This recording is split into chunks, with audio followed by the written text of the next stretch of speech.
All right, I've been waiting for months to open my Switch 2. It's been sitting on my desk for the longest time, but I am finally gonna unbox it today for only one reason and one reason only. Just so I can play Pokemon Legends ZA. I got it on pre-release night. However, it's also been sitting on my desk for the longest time, and I need to start playing it so I can get my Mega Greninja. Now, if you're just curious, I actually pre-ordered my Switch 2 through Target. It was a very fun experience because I had to keep spamming the checkout button in order for my pre-order to go through. Sadly, got dinked up during shipping, so hopefully everything is okay inside the box. Definitely way outside the return period. So let's get straight to it. So it just looks like a simple pull tab. Pull this down.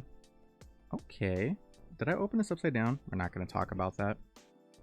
Here's the Joy-Cons. Here is the Nintendo Switch 2. Thankfully, it's protected because it's covered in cardboard dust. I know there is some type of screen protector on here already, and it's a vise to keep it on. I can't really, yeah, I can tell. You can barely see it. Not sure if you can take that off because I would rather have a tempered glass one, but it is what it is. Plus, I like how it's color-coded. You got blue on the left-hand side and orange on the right-hand side. What else do we got up in here? Okay, so if you open this flap, you get a warning paper. Who cares about that? And it does come with its own HDMI cable. Great. And Joy-Con wristbands. That's nice. On top of that, we have...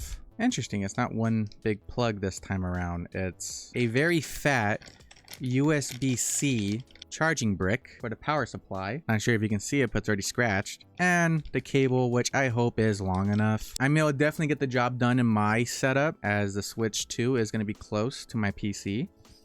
Then we get the new Joy-Con grip adapter to turn your Joy-Cons into a controller. And it definitely is quite larger than the original Joy-Con grip. And I like how this one's collecting dust, so this one's probably gonna collect dust too. As I mainly use Joy-Cons and controllers by NYXI, as they sell affordable, high-quality Joy-Cons and controllers that have back buttons, stick drift-free joysticks, and are compatible with all Nintendo Switch devices, excluding their Joy-Cons as those rely on the rail system for handheld mode. However, they can still be used wirelessly with the Nintendo Switch 2. But make sure to check out NYXIGame.com. It would be greatly appreciated. And if you find something you like, make sure to use code BC5 during checkout to save 10% off your order. All right, and here is the Switch 2 dock. Definitely quite different than the first iteration. Now, how do you get to the back? Do you just pop this off?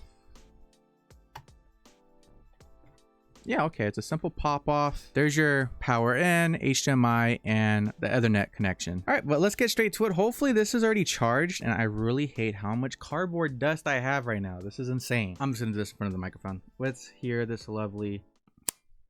Oh my. But here's the Switch 2 all assembled. Yeah, I'm just not a fan of these thumbsticks. I've never been a fan of the Joy-Cons. They're small. I mean, at least the buttons feel nice. I want to say they're just standard buttons. They're not mechanical. They don't have that mouse click feel. I am powering it on for the first time. And while this boots up, let's talk about the specs. The Nintendo Switch 2 has a 7.9-inch LCD touchscreen, which is much larger than Nintendo Switch and the Nintendo Switch OLED, and can support HDR and up to 120 FPS. Then when it's docked, it can support 4K when connected to a compatible TV, has 256 gigabytes of internal storage, which is expandable, has the new game chat feature, although that will require an online membership after March 31st, 2026. Just like its previous iteration, it can still be played on a TV, tabletop, or handheld. And lastly, the new Joy-Cons are much larger, are magnetic as I have shown, have improved internal parts to be more durable, has a cover around the thumbstick necks to prevent dust from getting in, and can be used as a mouse. A system update right off the rip.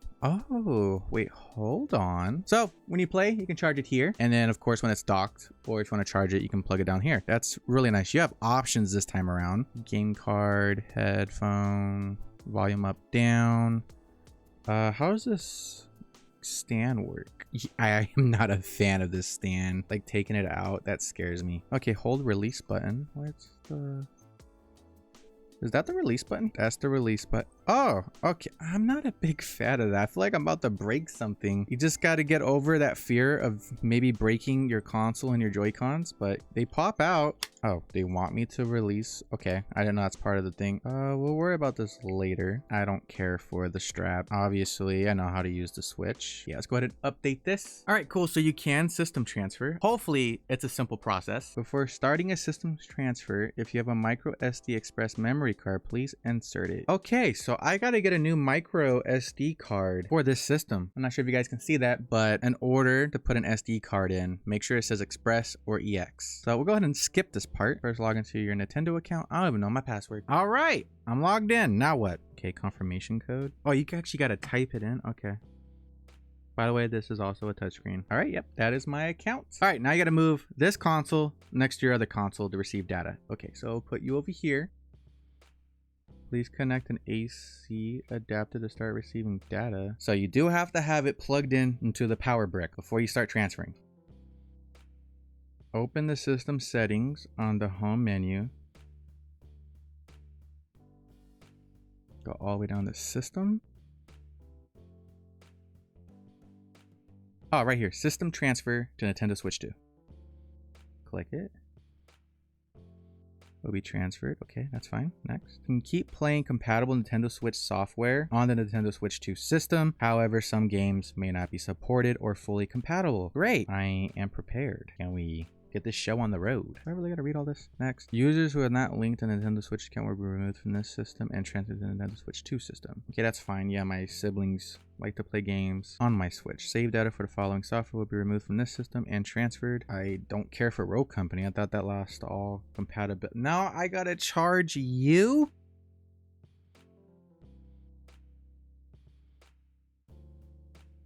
Lean my screen a little bit. Oh! Okay, we are now ready to start this process. Start receiving data. Well, I'm at 2%. So I will come back once this is all transferred. Oh, data has been sent. Oh, so the data gets sent and now I gotta wait for another loading bar. That's insane. Stuck at 66. Oh, okay, big jump. We're at 70, 85, 100. Let's go. Setup complete. You can now press the home button to open the home menu. Now to open this, is it just like a pop?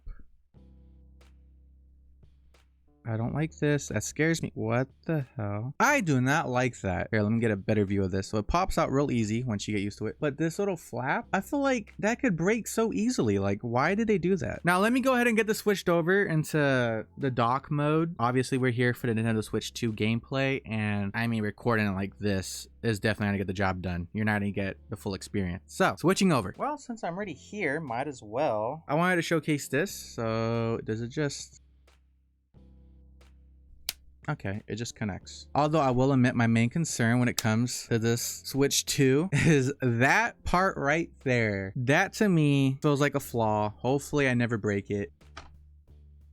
All right, well, there we go. It connected. It's just a simple dock. Am I worried about this like falling over? Yes. It worries me quite a bit actually because it's such an easy tilt. I'm not sure it's because of the cable or just the weight of the console. Definitely not a fan of that. Make sure this is up against something so it doesn't fall over because this is a very expensive console and the last thing you want to do is crack your screen. You know how I was just telling you guys that my biggest fear is that this will just tip over? Well, that just happened by a little movement. Absolutely hate that. You know what? I'm gonna hate doing this, but it's gonna have a supportive brace now because why does the dock fall over so easily? Oh my god, I'm just gonna go ahead and say it. This is actually crazy. Why is this game so smooth now? I am honestly so stunned right now. This is not Pokemon Scarlet. This is too flawless. Okay, just for the sake of the video, we are gonna go shiny hunt for something. But my initial thoughts on the gamepad, it's okay. Definitely want to go ahead and get the Nintendo Switch 2 controller. Let's see here. I gotta knock out 60 of these Pokemon and then picnic reset for fun. So let's get straight to it. And yes, I do have a shiny Miraidon. Honestly, I feel like Pokemon Scarlet and Violet should have been made for the Switch too. Like, this is so much nicer. Like, look at the detail on the water. Even the rocks look good. It doesn't feel like laggy because there will be moments where it just feels like the game's lagging out or it's just like, I don't know how to really explain it. I just feel like there was times where this game just felt like it was running. Is that a shiny? Oh, well, check it out. Shiny. I should have hit save. There, right there. We're gonna go ahead and save the game just in case. There we go. Take two. I can't believe that. That happened way quicker than I expected. Luxury ball. Oh my. I love this. we caught ourselves a shiny horsey. All right, welcome to day 2 of reviewing the Nintendo Switch 2. I was able to get my hands on a few things to make my Nintendo Switch 2 experience a little better. I did get the correct micro SD express card. By the way, this little thing, just for 256 gigabytes, was over $70. I did get myself a new game. I did get my hands on a Nintendo Switch 2 Pro controller, so that should be fun. And because since it's portable, I had to get myself a carrying case. Then for the screen protector, even though it's not really a screen protector, it's just a film that they have on the screen just in case the glass shatters. It doesn't go all over the place, but you can put a screen protector on top of it. Now I ended up returning that screen protector shown on screen, as it didn't matter how clean I got the Switch 2 screen to be, it kept bubbling up, so I actually ended up getting the Magic John screen protector, and it was super simple to apply, and I had zero issues during the application process. Plus you can get a 2-pack of them for $20, which is really nice. And on top of that, I got this charging station for my Switch 2 to hopefully prevent the Switch 2 dock from tilting so easily, but unfortunately I ended up returning this stand as well. The Switch 2 dock was still able to tilt over easily, plus I wasn't a fan of the controller charging cutout, as you couldn't see what you're doing and could easily scratch up your controller. So I ended up finding this $26 dock stand that has a front lip on it, and it actually prevents the Switch 2 dock from easily tilting and basically resolves my issue with the Nintendo Switch 2 dock. Of course, if you want to check out these products for yourself, they will be linked in the video description. Disclaimer, they will be affiliate links. Then for the Nintendo Switch 2 Pro controller, I opted for the wired route just to skip over the whole process of wirelessly connecting the controller to the console, because as soon as you plug it into your console, it instantly pairs, and I'm so happy I actually got this controller. It's very nice. I love the build quality of it. However, I do recommend getting a warranty for the controller, as the thumbsticks aren't Hall effect or TMR, so they can develop stick drift. And another thing I love about this controller is that it has back buttons, although I will admit this controller is a bit pricey. So like I said, check out NYXIGame.com for something more affordable. Now in conclusion, is the Nintendo Switch 2 worth buying? In my opinion, I think it's a no-brainer, as it is definitely a huge upgrade over the original Nintendo Switch and the Nintendo Switch OLED. Plus it will provide you with a smoother gaming experience, as it can support up to 120 FPS. However, I'm giving this console a solid 7 out of 10. I love everything about this console besides the dock, as it's very front heavy, and I do highly recommend getting a screen protector so the dock doesn't scratch up your screen when the console is in dock mode. Then the console has some parts that could be easily broken. I feel like over time the game cartridge door can wear out and snap off. I dislike the exposed Joy-Con connector, as I feel like if someone wasn't paying attention, it can get damaged quite easily. Then I'm not a fan of the kickstand design. It's just so thin, and I feel like it can easily warp or possibly break over time. I just feel like if I'm going to be paying $450 for a console, it better be built to last. Then on top of that, I know there's a lot of people out there that are very upset with the whole game key card aspect of this console, as having the physical game cartridge still requires you to download the full software onto your console. But besides those flaws, I still think it's worth it, especially if you play the Nintendo exclusive titles. But hopefully you found this video helpful and informative. If you can do me a huge favor, please drop a like on today's video. It'd be greatly appreciated. While you're at it, subscribe if you're new, especially for content like this, and hopefully I'll catch you all in the next video. Have a good one.